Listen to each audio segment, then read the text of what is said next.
Hello. आज के दिन 15 अगस्त के दिन हमें आजादी मिली। हमारे महापुरुषों ने हमें आजादी दिलाई। लेकिन आज आजाद हम महसूस नहीं कर रहे हैं अपने ही मुल्क में रहकर।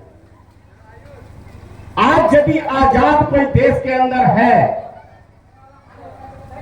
तो आरएसएस है, जिसके ऊपर जवाहरलाल नेहरू जी ने ये क्या कहते हैं सरदार वल्लभ भाई पटेल ने बैन लगाया था। वो संगठन आज आजाद है। आज यदि आजाद है भारत के अंदर कोई, तो देश के प्रधानमंत्री आजाद है। आज यदि देश में कोई आजाद है तो भारतीय जनता पार्टी के नेतागण आजाद हैं। आज यदि देश में कोई आजाद है तो जियो कंपनी का मालिक मुकेश अंबानी है। आज यदि देश में कोई आजाद है तो गौतम अडानी है, जिसके शिप के ऊपर 21 टन कोकीन पकड़ा गया, लेकिन प्रधानमंत्री के मुख से उफ तक नहीं निकला। आज यदि देश में कोई आजाद है तो सरकारी कर्मचारी आजाद हैं, दबा के लूटते हैं, कोई पूछने वाला नहीं है। अगर आज आपने कोई जमीन की रजिस्ट्री ली है तो चले जाइए आप दाखिल खारिज कराने के लिए, तो वहां पे सौदेबाजी होगी। अगर नया आपका रजिस्ट्री है, कुछ सालों में दोबारा रजिस्ट्री हुई है जमीन की, तो 5,000। अगर कुछ पुराना के वाला है तो 10,000, उससे भी पुराना है तो 15,000, और यदि 25-30 साल पुराना खतियान में है तो आपको 25,000 रुपया देना पड़ेगा कर्मचारी के, और उसके यहां 10 दिन आपको उसके तलवे चाटने पड़ेंगे। यह है आजादी आज के समय में। आज यदि कोई आजाद है तो पुलिस प्रशासन है। आप कोई केस दर्ज कराने चले जाइए, कोई मैटर आपका फंस जाता है तो 5,000 से नीचे तो सुनवाई ही नहीं होती है। उसका मिठाई का खर्चा है कम से कम 5,000 रुपया। आज यदि देश में आजाद है तो बिजली डिपार्टमेंट है, जो एक नीतीश कुमार जी ने बिहार को पहला राज्य बनाने का घोषणा किया है कि हमारे राज्य में स्मार्ट मीटर लग रहा है। लेकिन उस स्मार्ट मीटर की खासियत क्या है जान लीजिए। आपका रीडिंग वाला जो मीटर घर में लगा हुआ है, उस मीटर के अंदर महीने में आपका 200 रुपए का बिल आता है।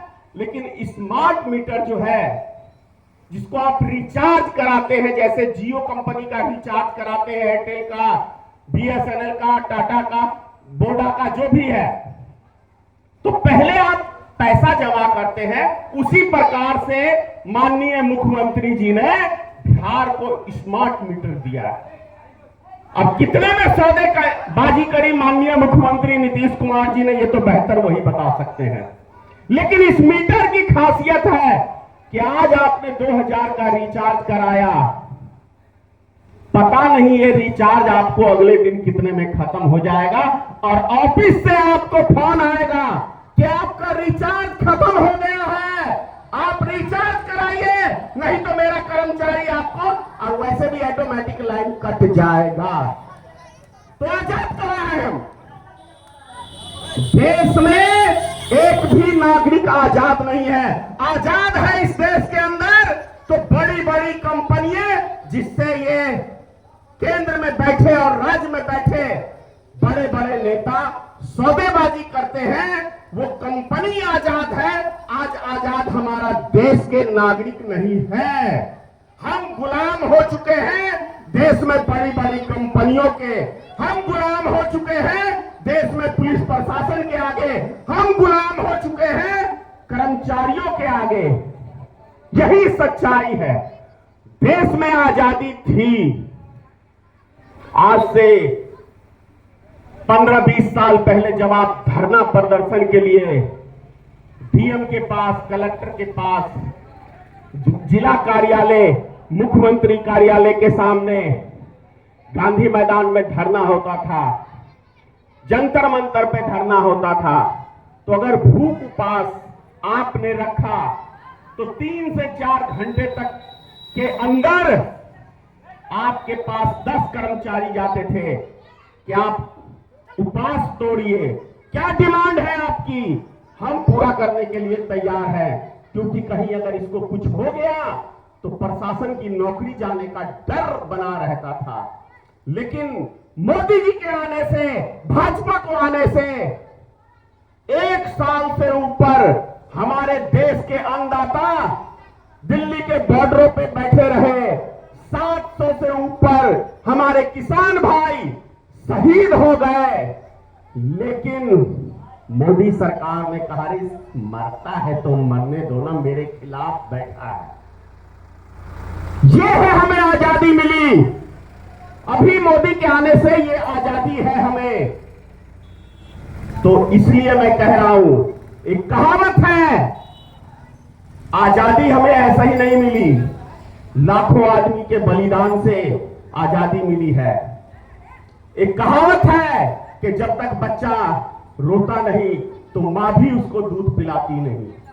इसी प्रकार हक अधिकार बैठने से नहीं मिलता है, हक अधिकार सरकार हो या कोई हो उससे छीनने से मिलता है, आंदोलन करने से मिलता है। तो मैं बिजली विभाग के खिलाफ कल मधुबनी कलेक्ट्रेट के सामने दिन में 1 बजे विरोध प्रदर्शन करेंगे, स्मार्ट मीटर का विरोध प्रदर्शन करेंगे। आप तमाम भाइयों से निवेदन है कि आप 1 बजे दिन में कलेक्ट्रेट के ऑफिस के सामने पहुंचे और जो ये लूट खसोट का सिस्टम चल रहा है इसका हम विरोध करेंगे। बिजली डिपार्टमेंट की मनमानी नहीं चलेगी और सरकार की मनमानी नहीं चलने देंगे। इतना ही कहूंगा।